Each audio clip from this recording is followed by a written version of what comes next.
Finolex cable బాక్సులు, అక్రమ గోవా మద్యంతో సహా సుమారు 80 లక్షల విలువ గల సరుకు పట్టుబడినట్లు అర్బన్ పోలీస్ స్టేషన్లో ఎస్పీ మురళీకృష్ణ తెలిపారు.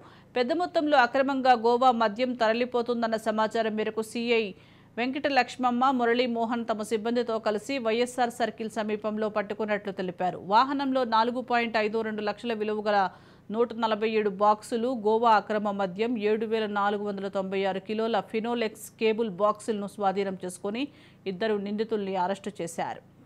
ఆర్గనైజ్ చేశారు, ఎక్కడికి తీసుకెళ్తున్నారో అనేటటువంటిది కూడా గుర్తించడం జరిగింది. వాళ్ళని కూడా దీనిలో కనెక్ట్ చేయడం అనేటటువంటి జరిగింది. అంటే ఫార్వర్డ్ లింక్, బ్యాక్వర్డ్ లింక్, ఎక్కడి నుంచి ఎక్కడికి వెళ్తున్నారు. సో ముఖ్యంగా ఈ మెటీరియల్ అంతా కూడా గోవాలో లోడ్ కాబట్టి మధ్యలో వచ్చినటువంటి